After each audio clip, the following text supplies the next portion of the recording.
já sabe, meu nome é Jane Cris, né? Eu sou responsável técnica do Estado pelo programa e para mim sempre é uma honra muito grande, sabe, estar conversando com os ACS, né? Porque eu não tenho muito essa oportunidade. Geralmente eu estou no Estado, estou no meu birô, lidando mais com burocracia, né, com análise de dados, do que tendo essa oportunidade de estar conversando com vocês, que fazem o sistema, que fazem o serviço, que executam as atividades e que sentem na pele as dificuldades do dia a dia. Porque para mim é muito fácil, enquanto epidemiologista, enquanto pesquisadora também, ficar só lá na capital jogando as coisas para vocês. O bom mesmo é quando a gente vem a campo, que conversa com vocês e que sabe as dificuldades e o que nós temos que readequar no nosso programa, né? Porque a gente precisa estar sempre fazendo essa readequação, essa necessidade, e isso parte muito dessa conversa, né? Essa coisa do olho no olho, de estar aqui pertinho de vocês para ouvir aonde é que dói, porque só sabe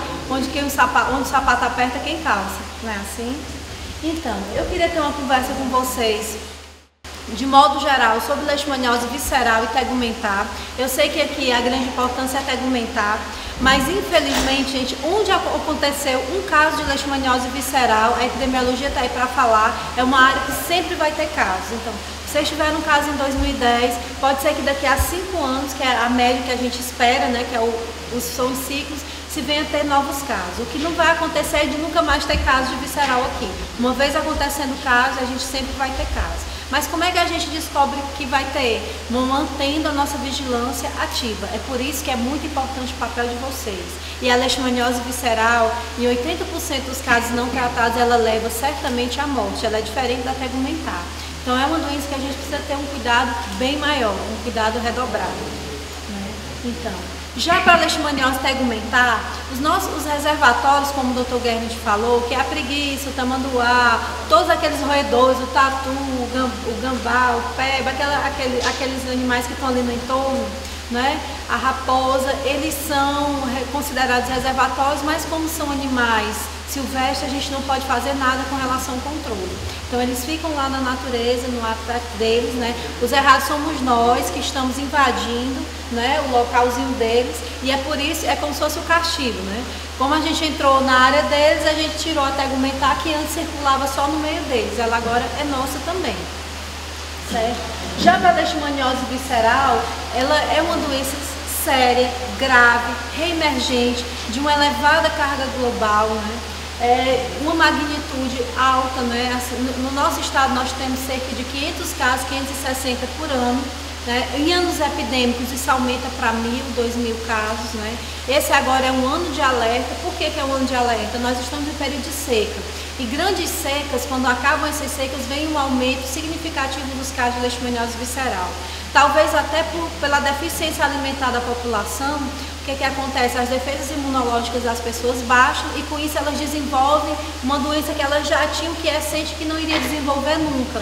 Mas como a gente sabe que a nossa população atualmente está passando realmente fome por conta da seca, né? Aqui não tem uma região privilegiada de serra, né, diferenciada, mas no Grande Sertão, né, existem casos, assim, esse ano, desde janeiro, que o alerta está dado, né? Eu venho avisando desde o ano passado, mas esse ano nós já temos aí por baixo uns 5 óbitos de leishmaniose visceral, o que para mim é lamentável, né? Então, é uma doença que está disseminada no mundo todo, boa parte, existem 76 países com casos registrados, né? 90% dos casos são restritos a Bangladesh, o Brasil é o segundo país com o maior número de casos, então assim, por isso que nós devemos ter cuidado, né? E temos em torno de 50 mil mortes por ano. Já pensando aqui na América Latina, a gente tem cerca de 4.500 casos, né, no ano, mas 78% dos casos estão aglomerados no Brasil, na Argentina e no Paraguai. Então é por isso que a leishmaniose visceral é tão importante para a gente. Se a gente comparar os estados do Brasil, a gente vai ver o quê? Que o maior estado que possui maior número de casos é o Ceará. A gente olhando os 2 triênios que a gente avalia essa doença de 3 em 3 anos, porque são como se fossem os ciclos dela, a gente vê que de 2007 a 2009, de 2010 a 2012, que são os últimos ciclos fechados, né, no banco de dados do CINAM, a gente vê o quê? Que o Ceará é de longe o estado com o maior número de casos. E também um dos estados com o maior número de óbitos. A nossa letalidade é em torno de 7% ao ano. Significa dizer o quê? Que a cada 100 pessoas, que adquirem a leishmaniose visceral Calazar, de 6 a 10% estão, de 6 a 10 chegam a óbito. Se você imaginar isso, se a gente fizer essa estratificação por faixa etária, pegar os casos e dividir por idade, a gente vai ver o quê? Que a letalidade em crianças até 4 anos de idade é de cerca de 30%. Então, a gente pensa o quê? Que cada 100 crianças que adoecem, 30 vão chegar a óbito por leishmaniose visceral. Isso para mim é uma coisa muito grave. Talvez seja isso o que mais me inquieta, o que mais me faz perder noites de sono, o que mais me faz viajar, né? É ver que as nossas crianças, né, os nossos bebês, que uma criancinha de até 4 anos, para mim, eu sei que eu estou errado, mas para mim é um bebê. Não sei se é porque o meu só tem 5, para mim é um bebê. E a gente imaginar que são essas as crianças que estão morrendo, e pior, que são as crianças de faixa socioeconômica mais pobres. São os mais pobres dos mais pobres. É por isso que essa doença é negligenciada. E é aí que, assim, nesse ponto eu sou muito grata, sabe? Tanto ao Sanofi, como por esse projeto que a doutora Otamiris está trazendo, porque ele vai fazer o quê, né? Porque a gente espera que com a infraestrutura oferecida ao nosso laboratório aqui de Baturité, vocês vão ter, como na regional, um apoio técnico, tanto para a pesquisa, porque aqui, eu não sei se é do conhecimento de vocês, mas existe um grupo de pesquisa que tem quase 50 anos de idade, que começou suas pesquisas aqui em Baturité, no município, assim, na Serra de modo geral. Inclusive o meu mestrado saiu daqui, da Serra, né, foi análise dos dados de vocês. Os dados do meu orientador, a tese dele de doutorado também daqui, de vários outros pesquisadores, começou com o professor Alencar. Então é um grupo muito sólido de pesquisa. Então boa parte do conhecimento que nós temos de leishmaniose tegumentar saiu daqui da região de vocês, né? Com os meninos, com o Ross, com o Arthur, com todos esses meninos aqui da FUNASA, né, que estão na regional, participando. Isso é muito bom, porque fez com que nós conhecêssemos mais a realidade, né, da doença. E a gente sabe sim que a tegumentar está se domiciliarizando, e a gente sabe sim que o cão tem alguma importância na transmissão dessa doença. Ainda não está comprovado, mas a gente sabe, existem indícios fortes que existe essa participação do cão também. Então, é uma doença que a gente tem que ter muito, mas muito cuidado mesmo. E quais são os seus reservatórios? A boa parte são os animais, são os cães.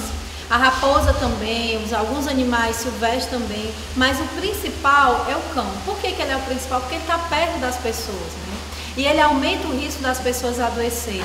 Aqui, dados dos municípios de vocês, a gente sabe que um cão soro positivo, ele aumenta o risco em crianças em 3 vezes. Então, fica 300% maior a chance de uma criança adoecer, menor de 9 anos. E quando esse cão é soro positivo e tem uma lesão, esse risco aumenta para 6, quer dizer, 600%. Isso não são dados do país, são dados aqui da Serra de Baturité. Então, por isso que a gente tem que ter cuidado com esses animais, por isso que é importante se realizar um censo canino. Mas o que é a nossa grande preocupação, porque esses animais, a maioria são assintomáticos. E esse é o cão que, quando você faz o exame, que o dono da casa quer matar o agente de endemias, né? Quer matar quem fez o exame, mas não quer entregar o seu animal para sacrifício.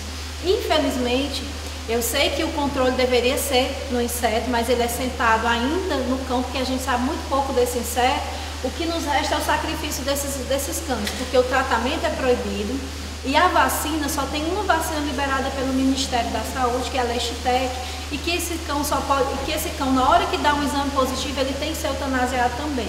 Quer dizer, a vacina ela não confere uma imunidade de 100%, ela confere uma proteção em torno de 70%. Então, alguns animais vacinados vão adoecer. Porque torna a cepa leishmaniose parasita muito aguda. Então, o cão melhora o aspecto dele, mas o parasita fica lá dentro do bar, né? Transmitindo. Torna a cepa leishmaniose resistente. E aí? Então, fica com um aspecto bom, não aparece lesão, não aparece nada, ele fica todo mais ele está com a cepa do parasita e ficou mesmo resistente. Essa é uma discussão, gente, muito complexa, né? Às vezes eu digo muito que a gente está igual uns ratinhos no canto de parede, nós que somos do controle, porque até o Ministério está sem dúvida, tentando alguma fundamentação mais séria sobre as vacinas, sobre as coleiras impregnadas com inseticida, que também foram testadas aqui na sede de vocês, que a gente sabe que funciona, né? E também com relação ao tratamento. O que a gente sabe? O tratamento ele vai ser liberado a qualquer momento. Ele foi liberado ainda, existe uma briga judicial muito grande, que eu nem entendo direito como é que isso funciona, porque já está lá no Supremo, Mas, resumidamente, o que a gente sabe é que o ministro Joaquim Barbosa acenou que qualquer veterinário que tratar um cão, ele não vai ser punido. Se essa punição chegar e o veterinário recorrer e chegar ao Supremo Tribunal Federal, ele não vai ter punição, porque o veterinário ele é autônomo para fazer o tratamento que ele quiser. Mas só que no Brasil é proibido o uso de glucantina. Por que a gente não pode usar medicação humana? Porque a gente vai selecionar cepas resistentes ao glucantina e aí vai facilitar mais, vai dificultar mais ainda o nosso tratamento. E quando se usa glucantina animal, pode estar faltando para o humano? Pode também faltar para o humano. Não existem pesquisas buscando novas drogas para essa doença. Por quê? Porque são doenças negligenciadas, doenças de população pobre. Mas o que é que vai, assim, infelizmente, o que é que eu imagino que vai acontecer, né? Assim, no pior cenário, é que essa doença, como ela está se urbanizando, daqui a pouco a classe econômica socialmente mais favorecida vai começar a adoecer e aí sim, vai ser como a dengue. Lembra da dengue? Quando o governador adoeceu, então vamos trabalhar a dengue e aí vai ser trabalhado a leishmaniose visceral. Porque algumas coisas, assim, a gente tem isso aí na história, né? Quando a filha de Rodrigues Alves morreu, né? Se começou as campanhas de febre amarela, de malária, de tudo no mundo, não foi assim? Então, a gente, infelizmente, algumas coisas são dessa forma, se constituem dessa maneira.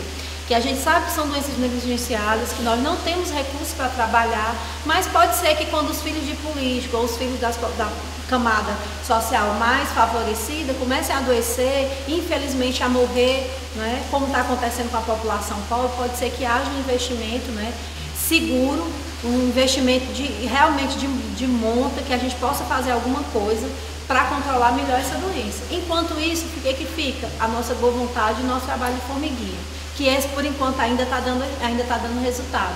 Então a gente vai fazendo aquilo, né, que a gente pode fazer, tomando cuidado principalmente com esses cães. O animal polissintomático, que é muito doente, a gente sabe que ele não vai viver muito tempo, mas ele vai contaminar esses flebótomos, né? Ele tem um poder de atração muito grande. O oligossintomático também, ele fica muito tempo, mas ele transmite menos a doença por flebótomo, menos o parasita, mas ele fica mais tempo, fica 1 ano, 2, então ele também é um perigo, né? Então, a gente sabe que a transmissão ocorre dentro de casa, né, dentro dos domicílios. O que vai chamar o flebótomo para a sua casa?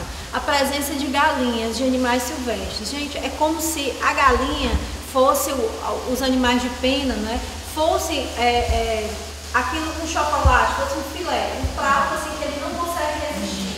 Então é o que ele mais procura. O que a gente pode indicar? Que pegue esse galinheiro, tente afastar de dentro da casa. Mas aí, gente, a gente sabe como é a nossa população. O que eles vão dizer? O que eles dizem? Que se botar no quinto mais para longe, vão roubar as galinhas, a raposa vai comer os ovos, não é assim? Então a gente tem que orientar. Então a gente tem que dizer, olha, você vai tirar, você vai deixar aqui perto, é melhor que roubem a sua galinha do que você pegar uma doença dessa, né? Cujo tratamento é complicado. E aí, gente, cabe vocês nesse trabalho de formiguinha, todo dia orientando, todo dia conversando com essas pessoas, que é o que vai fazer com que essas pessoas entendam a importância de como controlar. Eu encontro, que está com os meninos também da Torre, é o seguinte, o meio que a gente tem que ter de fazer uma eutanásia de forma que não cause a esse cão sofrimento. Agora que nós temos um município veterinário, ele me solicitou medicações para mim fazer a aquisição para o município para a questão das eutanásias quando os testes derem positivos, os exames todos comprovados. E o cão é um portador, né, é um portador desse parasita. E aí eu fui pesquisar o preço dos medicamentos. Então são medicamentos que não são baratos, né, são anestésicos, são drogas que não são baratas. E aí a gente pergunta, e ela falou uma coisa no começo da pergunta que eu achei muito assim, importante. A negligência que ainda existe do próprio Ministério da Saúde nas condições de trabalho para os municípios trabalhar desde a eutanásia até essa prevenção e promoção dessa prevenção dessa doença e o tratamento dessa doença como um todo, certo? Por que eu estou falando isso? Porque se eu tenho um cão e eu tenho que sacrificar ele com as formas legais, eu tenho que ter condições financeiras de comprar tais drogas para me causar aquele cão o menor sofrimento possível. Menor sofrimento possível. né? Que a gente não quer causar sofrimento a cão nenhum, porque é um animal, é um ser vivo. Então, assim, eu queria deixar assim, que eu acho que a gente tem que realmente discutir melhor essa questão no Conselho de Secretários Municipais de Saúde, nas CIBs, nas CI, levar isso para o tripartite, porque precisa se ter uma política também de financiamento da questão desses meios, de como a gente vai estar trabalhando essa questão da eutanásia, que ela é fundamental também nesse controle, né, Natel? Dentro dos municípios, porque os recursos dos municípios a gente sabe que tem dificuldades, e eu não achei uma droga barata. Eu só comprei 2 frascos, parece, a veterinária disse que não dá nem pro começo, né, da questão do ano, para trabalhar durante o ano. E aí eu vou ter, parece que é R$200 um frasco, é sempre algum outro.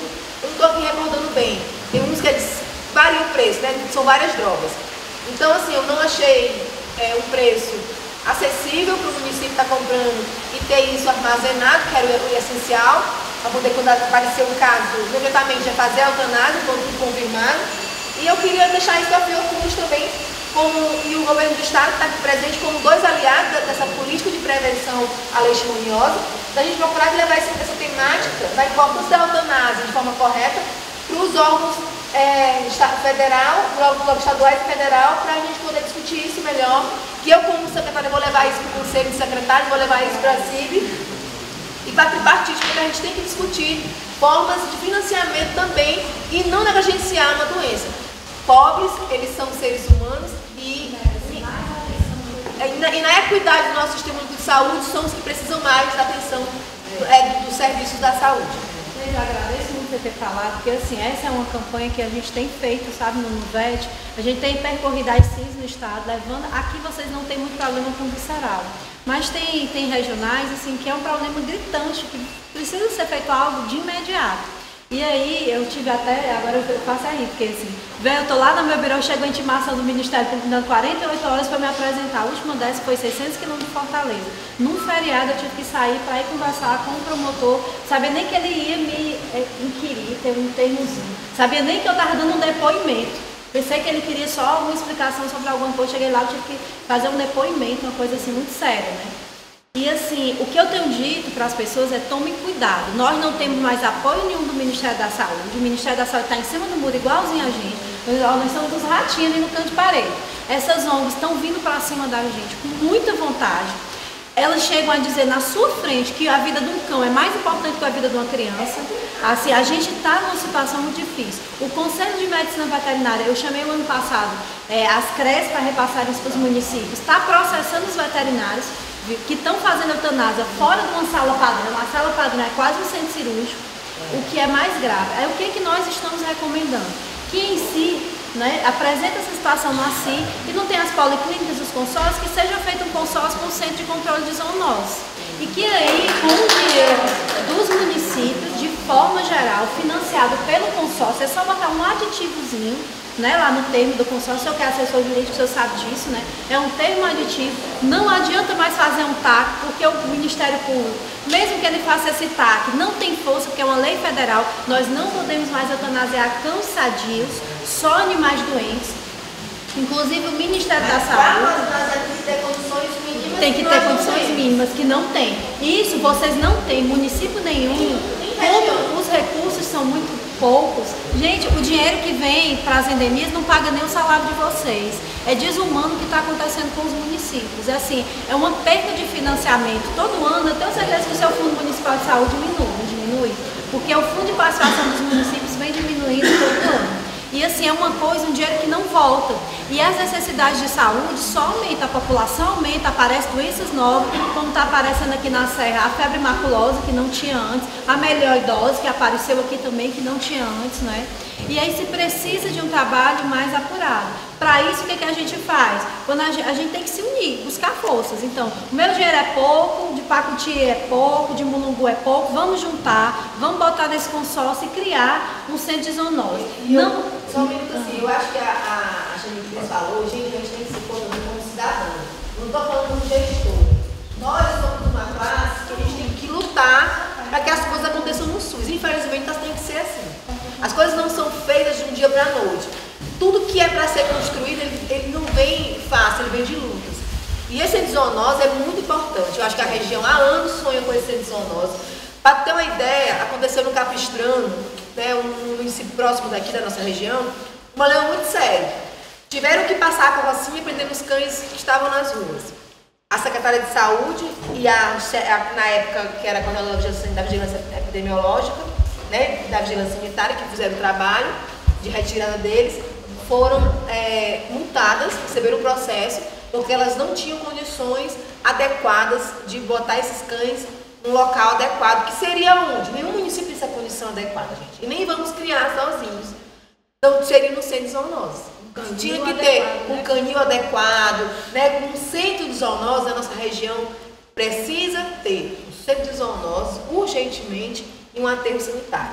São duas coisas que não é o prefeito, não é a secretária, somos nós todos que temos que lutar. A população, ela tem participação ativa e nós, como profissionais de saúde, na mudança e na melhoria do nosso sistema de saúde e nossos sistemas públicos. Tem que vir de vocês. Por que tem que vir da população? Você sabe o que a população está fazendo? Colocando os cães doentes na calçada das secretarias de saúde. E as secretarias de saúde não estão eutanasiando, porque se eutanasiar, o Conselho de Medicina Veterinária vai, caça o veterinário, como eu tenho vários colegas sendo caçados, porque ele sacrificou o animal de qualquer jeito. Mas não imagina que às vezes a gente tenta dar esse jeito, porque você não vai deixar um animal que está aumentando uma chance de transmissão de uma doença ali, naquela comunidade. Aí vai para o aterro sanitário e não tem condição de receber esses animais, né? Um local como esse de vocês, que a gente vê o que a especulação imobiliária está fazendo aqui nessa série, gente, é de doer o coração. Aí depois vocês não sabem por que apareceu febre maculosa, por que apareceu melhor idosa, por que LTA está ficando de endêmica para hiperendêmica, né, para hiperepidêmica todo ano. Então são essas coisas que tem que acontecer, que tem que vir da população, e vocês são a única forma que nós, enquanto SUS, enquanto a Secretaria de Saúde do Estado e do município tem, de estar na casa das pessoas, ó, conversando e orientando. É por isso que o trabalho de vocês, gente, é essencial, é quase um sacerdócio. Ser agente comunitário de saúde, de endemias, médico do programa da saúde da família, é um sacerdócio. Então vocês têm essa participação, é importante demais, porque a população não vai confiar na lei de aqui não vai confiar no doutor da secretaria, não vai confiar em quem? Em vocês que estão na casa deles tomando café com eles, não é assim? Agora, aqui eu vejo assim, às vezes, das próprias secretarias municipais de saúde, elas não estão preocupadas em capacitar os agentes de endemias, os agentes comunitários de saúde, não. Então eu não vejo essa preocupação de forma sistematizada. A maioria tem tudo, mas não assim de você ver a secretária para se preocupar em oferecer um lugar bom para vocês fazerem a capacitação, em valorizar o trabalho de vocês, porque isso, gente, é valorização. Então é tão ruim quando a gente trabalha que a gente não é valorizado, e aí vocês vêm, vocês podem até achar que não é nada, mas o dia da secretária é tão contadinho, né? Igual os trocadinhos, né, da casa da gente conta de tudo. Então, assim, eu também agradeço assim de coração, sabe, Leite? Porque assim, até a sua presença aqui é raro pra gente, porque a gente vem dessas capacitações e dificilmente a secretária vem, faz a sua abertura e vai embora, cuidar das suas atribuições. E o fato de você estar aqui participando, estar discutindo, estar ouvindo com eles, eu tenho certeza que o aprendizado é muito maior. Porque aqui você já está vendo aonde pode melhorar, eles já estão sentindo que eles podem contar com você, e aí existe um estreitamento de laço que é muito importante, né? Que assim, eu ainda não tinha visto isso, assim, eu agradeço muito. Eu nasci na assistência, quando a gente nasce na assistência, a gente continua com ela no resto da vida. Aí aqui eu vejo o quê? Uma oportunidade, a gente vê aquela fofa, daquelas máquinas de planejamento, uma oportunidade muito. Eu vejo o projeto trazendo uma oportunidade única de quê? De crescimento para a região. A gente tem um monte de pesquisadores aqui trabalhando isoladamente, e aí por meio disso a gente pode criar até um blog mesmo e botar o que esse povo está descobrindo aqui da Serra, postar no blog de vocês e colocar aqui junto e participar e estar aqui perto, né, fomentando esse conhecimento de forma que chegue na casa dessas pessoas através de quem? Dos agentes. É como se fosse um meio de dispersão disso, é um momento assim realmente de grande oportunidade, de grande crescimento. E vocês sentiram a importância de vocês. Vocês estão vendo, estão sentindo. Vocês têm trabalhado muito, mas a partir de hoje eu acho que vocês vão trabalhar muito mais. Né? Eu acredito que vocês, olha, eu sou importante, eu faço isso, descobri isso. Então, e a gente só pode trabalhar juntamente com vocês, com a informação de vocês. E aí, para vocês verem que o que a gente está trazendo para vocês, assim, é o que tem de mais moderno. Então, assim, é tão moderno que a própria secretária quer vir, quer estar aqui sentada e quer estar junto com vocês, né, participando e fazendo essa troca, porque não é só vocês que estão aprendendo aqui, nós estamos aprendendo. Cada curso desse eu aprendo tanto, eu volto com tanta experiência para levar para os outros municípios, e essa é uma que vocês podem ter certeza que eu vou levar para o estado inteiro. Que eu ainda não tinha visto tanto compromisso de uma gestão, de estar sentado, de trazer um médico do PSF para estar aqui participando com a gente ainda conseguiu isso em Pacuti, né, que tem o próprio doutor Fraga e fez, mas essa mobilização é muito difícil para a gente, sabe, Leide? Eu fico muito feliz e assim, muito grata.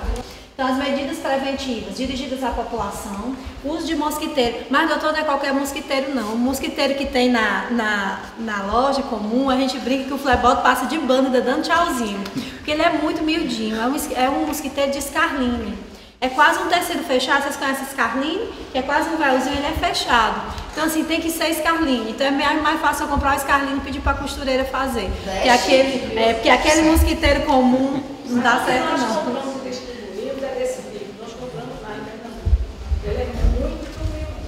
Ainda tem, doutora Tânia? Compramos 50. Vamos ver se tem aí. Compramos 50 e lá na Baturité o menino andou distribuindo. Eles são realmente de malha muito fina, quase como aquele tipo de tecido nylon, que é bem pequenininho e não dá, só se ele fizer uma forcinha não passar. Mas eu acho que resolve. Mas é bom procurar. O Jane disse, ele realmente é muito pequeno e ele passa e tem acesso a pequenas coisas, ele passa fácil. A única coisa que diferencia esse inseto é que você vê ele igual, ele é aquele pessoal que fala muito, assim, a asa dele fica assim um Vzinho. Então ele para na parede e você vê aquele Vzinho, mas ele é ínfimo, ele é muito miudinho, ele é cor de chá, assim, quase transparente. O Robson deve trazer alguma amostra para mostrar a vocês. É muito difícil você localizar. Então, uso de repelentes, mas a gente sabe que o repelente só dura 2 horas, né? Então é complicado, mas é de noite, é uma alternativa, né?